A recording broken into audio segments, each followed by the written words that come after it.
KKMD 700회 미 군사 전문지 워존 번역.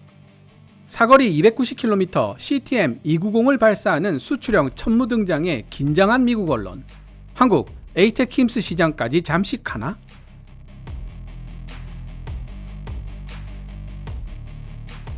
KKMD가 어느덧 700회를 맞이했습니다.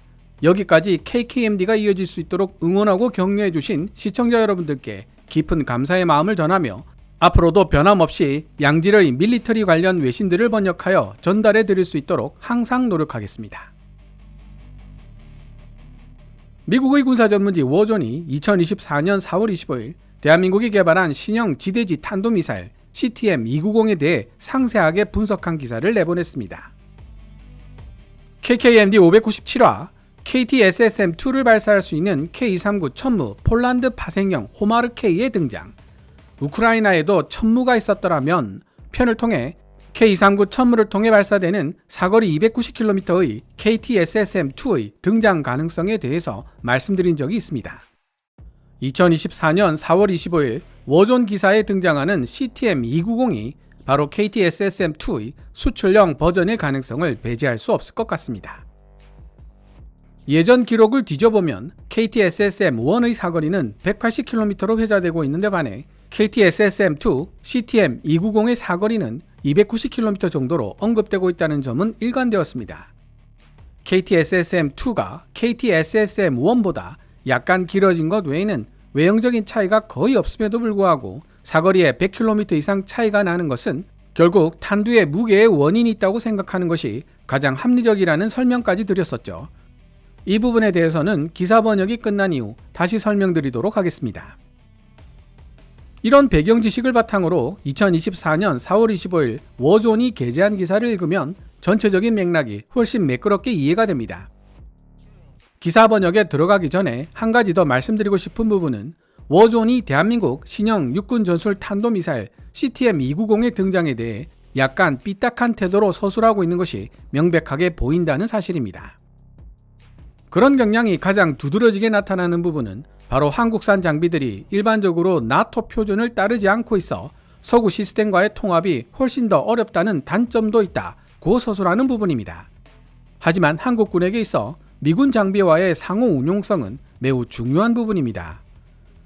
특히 전시가 되면 가장 핵심적인 요소가 된다고 해도 과언이 아닌데요. 최첨단 과학기술이 적용되는 현대 전쟁이라고 하더라도 승패를 결정짓는 요소는 소수의 최첨단 무기가 아니라 물량이라는 사실을 우크라이나 전쟁이 너무나도 명확하게 보여주고 있기 때문입니다. 그런 의미에서 한국군 장비와 미군 장비와의 상호 운용성은 높은 우선순위를 차지할 수밖에 없습니다. 유수의 군사 전문지 워존이 그런 간단한 부분을 놓친 서술을 하고 있다는 것이 개인적으로는 잘 이해가 가지 않는 부분입니다. 그럼 2024년 4월 25일 미국의 군사 전문지 워존이 게재한 내용을 번역해 본 뒤 제 생각을 간단하게 말씀드리도록 하겠습니다. 워존 기사 내용은 노란색 글자로 제 개인적인 사견이나 역주는 하얀색 글자로 표시됩니다. 대한민국 군사 장비를 구입하기 위해 물쓰듯 돈을 쓰고 있는 폴란드군은 미국산 에이테킴스에 필적하는 한국산 신형 장거리 미사일을 도입하는 데도 큰 돈을 쏟아붓고 있다. 새로운 영상은 폴란드의 신형 단거리 탄도미사일 CTM-290이 실제로 운용되는 모습을 처음으로 보여주고 있다. CTM-290은 대한민국에서 개발되었으며 우크라이나 전쟁에서 발군의 위력을 선보인 미국산 MGM-140 육군 전술 유도탄 체계 에이테킴스와 거의 비슷한 전투력을 제공한다. CTM-290은 폴란드에서 제작된 예일츠 다목적 트럭 차체를 기반으로 하는 호마르K 다연장 로켓포에서 발사되며 점차 확장되고 있는 폴란드와 대한민국 간의 군사적 유대 관계를 상징한다. 최근 몇 년 동안 이 동유럽 국가는 대한민국으로부터 적지 않은 숫자의 경전투기와 주력전차 그리고 자주포 등을 구매하는 모습을 보여주었다. 호마르K에서 CTM-290 미사일이 발사되는 모습은 폴란드 국방부 관계자들을 위한 프레젠테이션이 진행되던 중 촬영된 것으로 알려졌는데 테스트는 서울에서 남서쪽으로 약 97km 떨어진 국방과학연구소 소속 안흥사격장에서 지난 4월 24일 진행되었던 것으로 전해진다. 한국이 개발한 이 신형 단거리 탄도미사일은 외형에서부터 단발미사일뿐만 아니라 다양한 종류의 발사체를 발사할 수 있는 포드를 찬운형 다연장 로켓포 발사대에 장착하는 방식까지 명백하게 미국의 에이테킴스를 닮아 있다. 한국형 단거리 탄도미사일 CTM-290은 크기 면에서도 MGM-140 에이테킴스와 매우 유사하다. MGM-140 에이테킴스의 직경이 610mm인데 한국형 단거리 탄도미사일 CTM-290의 직경 또한 600mm이기 때문이다. 이렇게 유사한 특징에도 불구하고 이 두 종류 무기 체계들은 서로의 발사대와 호환되지 않는다.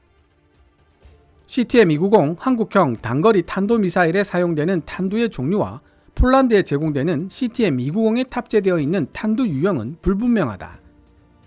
다만 CTM-290의 원형이라 할 수 있는 KT-SSM-1은 북한의 강화된 벙커 및 기타 지하 구조물을 파괴하기 위한 목적으로 만들어진 물건이기 때문에 관통형 탄두를 사용하는 것으로 알려져 있는데 이는 폴란드군이 생각하고 있는 타격 대상과는 다소 거리가 있다.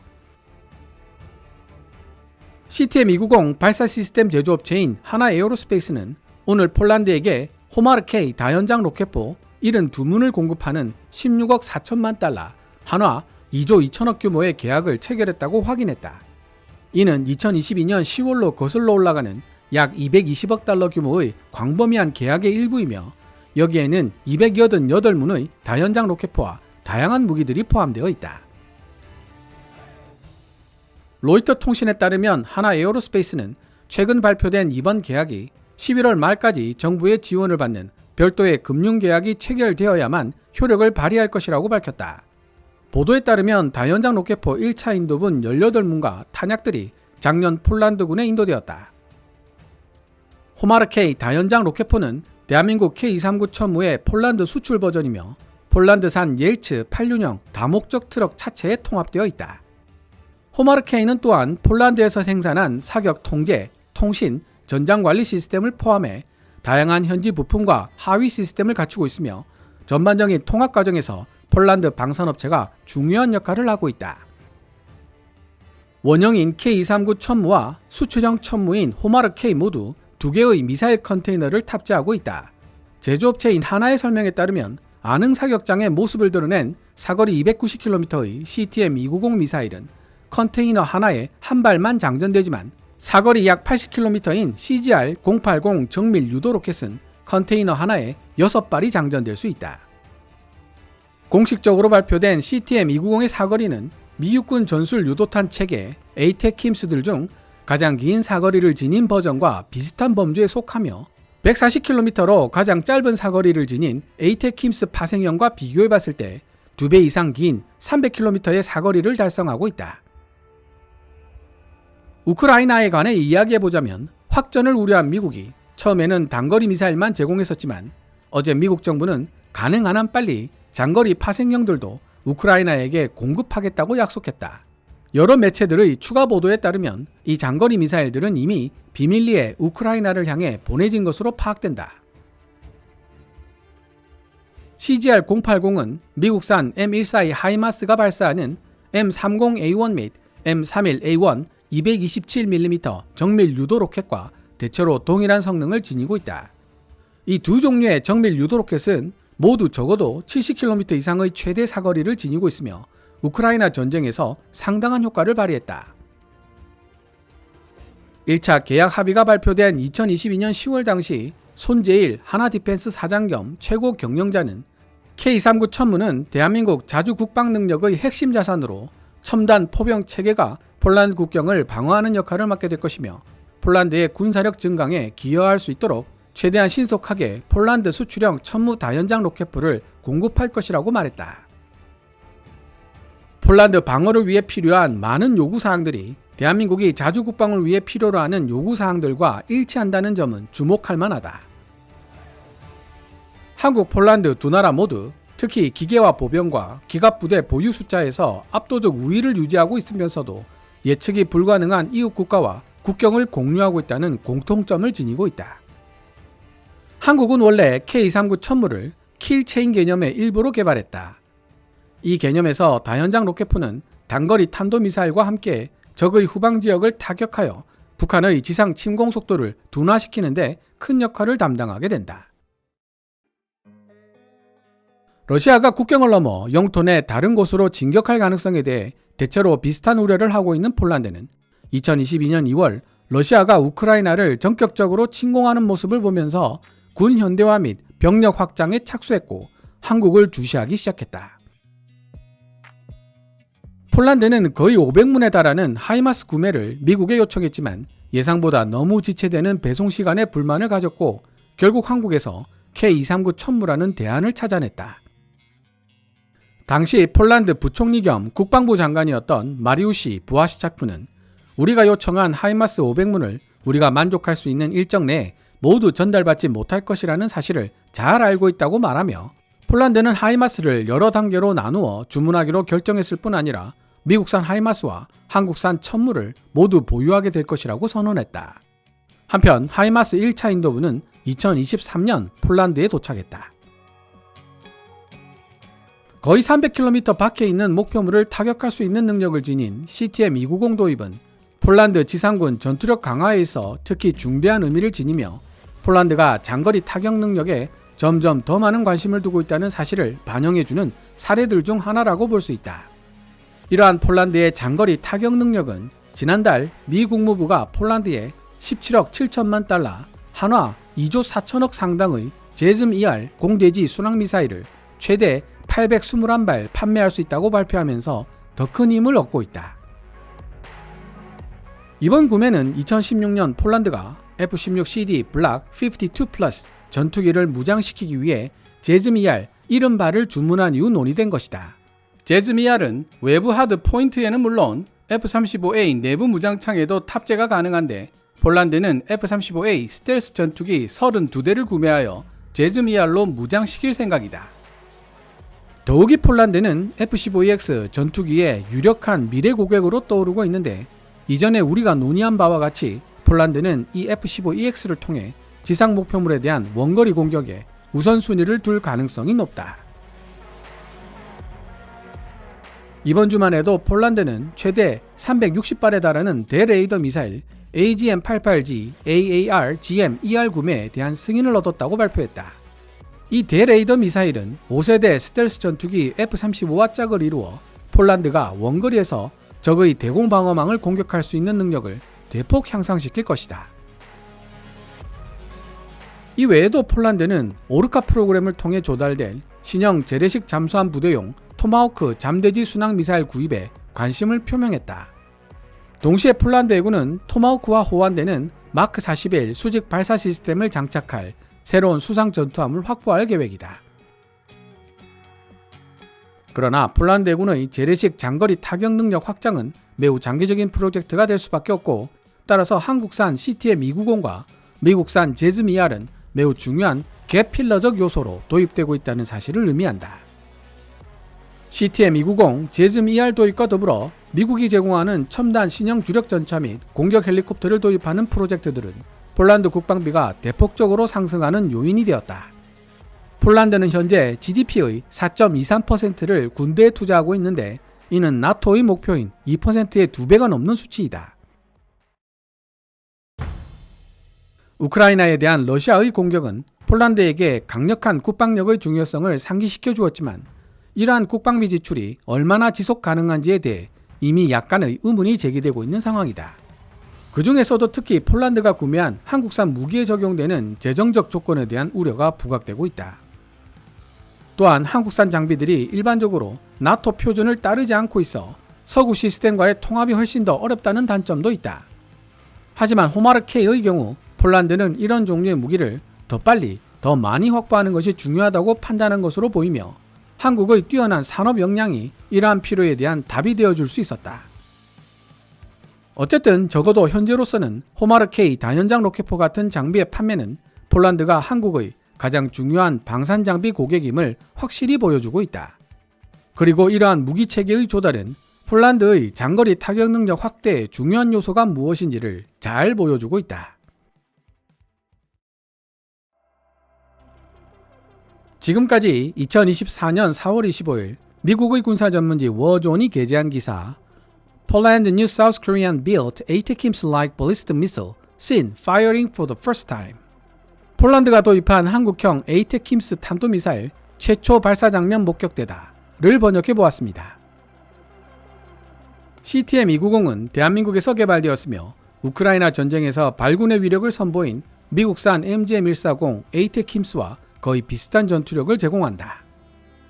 한국이 개발한 이 신형 단거리 탄도미사일은 외형에서부터 다양한 종류의 발사체를 발사할 수 있는 포드를 차륜형 다연장 로켓포 발사대에 장착하는 방식까지 명백하게 미국의 에이테킴스를 닮아 있다.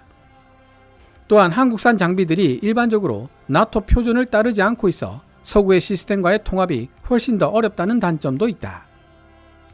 기사에서 찾아볼 수 있는 이 세 가지 언급을 통해 워존이 CTM-290을 바라보는 관점을 어느 정도 짐작할 수 있습니다. 제 생각으로는 한국이 만든 신형 육군 전술 탄도미사일 CTM-290은 미국의 에이테킴스를 모방한 것이다. 그런데 성능까지도 우수해 기분 나쁘다 정도로 요약할 수 있을 것 같습니다. 서두에서도 말씀드렸지만 한국산 장비들이 일반적으로 나토 표준을 따르지 않고 있다는 언급은 다소 악의적이라는 생각까지 들게 하는 잘못된 표현입니다. 업계 소식통을 통해 다시 한번 확인까지 한 사실입니다만 대부분의 한국산 군 장비들은 나토 장비들과 호환되도록 설계되어 있습니다. 한국형 단거리 탄도미사일 CTM-290이 비슷한 크기의 MGM-140 에이테킴스와 호환되지 않는 것이 사실이라고 하더라도 이는 극히 예외적인 사례일 뿐 이를 두고 한국 장비들이 일반적으로 나토 장비들과 호환되지 않는다고 표현한다면 사실과 크게 어긋나는 설명이 된다는 뜻입니다. CTM-290의 원형이라 할 수 있는 KT-SSM-1은 북한의 강화된 벙커 및 기타 지하 구조물을 파괴하기 위한 목적으로 만들어진 물건이기 때문에 관통형 탄두를 사용하는 것으로 알려져 있는데 이는 폴란드군이 생각하고 있는 타격 대상과는 다소 거리가 있다는 워존의 설명에 대해서도 조금 더 부연 설명을 해보겠습니다. 국내에서 발행되는 군사 전문지에 따르면 KT-SSM-1은 북한 갱도 진지 등을 공격하기 위해 개발되었기 때문에 상대적으로 무거운 관통 탄두나 열 압력 탄두를 사용하고 있지만 KT-SSM-2는 그보다 훨씬 가벼운 DPICM 집속탄 탄두를 사용하고 있기 때문에 사정거리가 290km로 늘어날 수 있었을 것이라고 설명하고 있습니다. 이러한 설명을 전제로 한다면 KT-SSM-2의 수출 파생형, 즉 CTM-290에도 DPICM 집속탄 탄두가 탑재되어 있을 가능성이 매우 높다고 볼 수 있습니다. 그렇지 않다면 사거리 290km를 달성하기 어려웠을 것이기 때문입니다. 따라서 CTM-290에 DPICM 집속탄 탄두가 탑재되어 있다면 워존의 비판과는 달리 CTM-290은 폴란드가 원하는 타격 대상에 사용하기에 오히려 더 적합할 수 있다는 추론도 가능해집니다. 불발 탄두로 인한 민간인 피해 등을 우려하여 집속탄의 사용은 특정 재래식 무기 금지 협정 CCW로 금지되고 있지만 대량으로 밀려 들어오는 적의 기계화 부대나 상계되어 있는 적 포병 부대를 제거하는 데 집속탄보다 효과적인 무기가 없다는 점이 고민스러운 부분입니다. 만약 CTM-290에 집속탄 탄두가 탑재되어 있다면 현재 미국이 집속탄을 해외로 수출하지 않고 있기 때문에 서방 무기 체계 중에서 조달할 수 있는 유일한 집속탄 탄두미사일은 대한민국의 CTM-290이 됩니다. 참고로 특수한 지정학적 조건으로 인한 안보상 위협 때문에 특정 재래식 무기 금지 협정 CCW 서명을 거부한 나라들이 있는데요. 대한민국과 폴란드가 그 중에 포함되어 있습니다. 오늘 KKMD에서 준비한 내용은 여기까지입니다. 시청자 여러분들의 좋아요와 구독 그리고 광고 시청은 KKMD의 미래를 위한 양식이 됩니다. 후원 멤버 및 슈퍼땡스로 후원해주시는 고마운 분들의 댓글은 항상 감사한 마음으로 챙겨 읽고 있습니다. 방송되었던 내용들은 KKMD 공식 블로그에서도 만나보실 수 있으니 구글이나 네이버 검색창에서 KKMD를 검색해 보시기 바랍니다. 지금까지 시청해 주셔서 감사합니다. Kevin's Military Channel KKMD